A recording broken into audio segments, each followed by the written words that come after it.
I love this episode so much. Rarity's second solo outing is just absolutely incredible and does so many things right.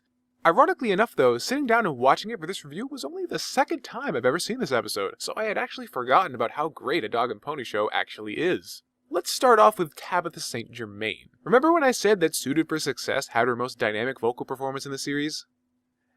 Yeah, I lied. Holy freaking crap, just listen to her vocal range in this episode! Right in the beginning, she goes from a sultry pseudo-French high-class inflection, then does a complete 180 with Rarity fangirling over Sapphire Shores. Welcome to Carousel Boutique, where every garment is chic, unique, and magnifique. Sapphire Shores, the pony of pop! Good afternoon, Miss Rarity! You know my name. That, I don't even know what you'd call it, screeching thing that she gives Rarity when she loses it is some of my favorite vocal work that Tabitha does, and she goes there multiple times in this episode. She then takes things to a whole new level once Rarity is captured by the Diamond Dogs. And that's another thing. I would appreciate it if you'd stop calling me Pony. I am a lady, and I wish to be addressed as such. So you may call me Miss, or Rarity, or Miss Rarity. Enough! You're whining! It hurts! Whining? I am not whining. I am complaining. Do you want to hear whining? This is whining. Oh, this harness is too tight. It's going to chafe. Can't you loosen it? Oh, it hurts and it's so nasty. Why didn't you clean it first? It's going to leave a stain. The wagon's getting heavy. Why do I have to pull it? Yeah, I think we all know where I was going with that. I think a dog and pony show is my favorite example of VA work ever. Not just pony, ever. It's perfection.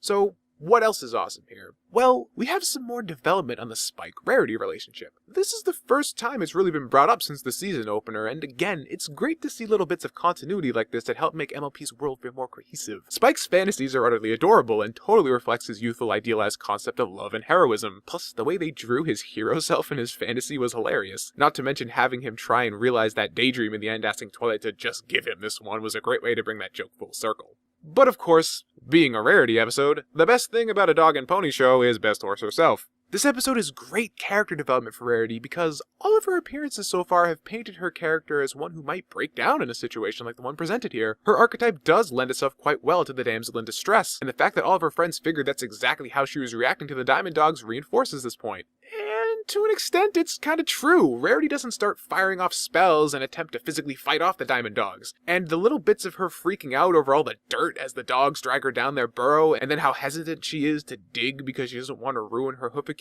goes to show that she's not one to get tough in a tight spot.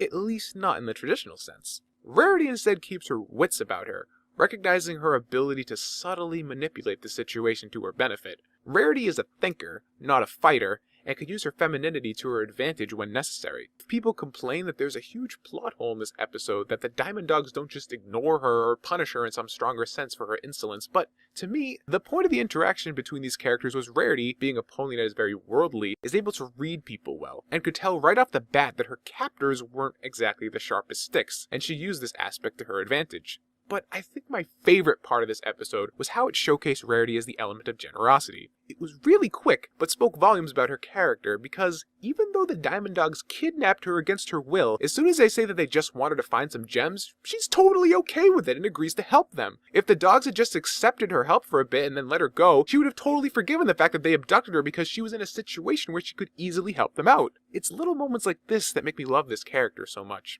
Anyways, I think I'll stop here before this devolves into me just gushing over Rarity. I have another video coming out at some point when I'll more than meet my quota for that.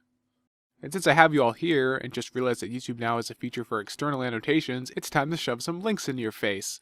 First thing I want to mention is that Digibrony just posted a video talking about starting a new analysis subreddit, which is pretty cool. You should probably go check that out. You might actually be watching this video on the subreddit right now because I'm going to submit it. Also, I just started a Spreadshirt where I'll have a bunch of my MLP designs on t-shirts, iPhone cases, hoodies, and some other things. So if that kind of interests you, go check that out. Anything I make off of that is going to help me get some more conventions. I'm looking to go to Sweet Apple Acres Con as well as Everfree Northwest. So if you want to help me out with that and see me at a convention on the West Coast or Midwest, that's probably the best way to do it without me getting totally guilty by you trying to donate me money, because that's just weird to me. So yeah, check those out. Thanks a lot, guys. I'll see you next video.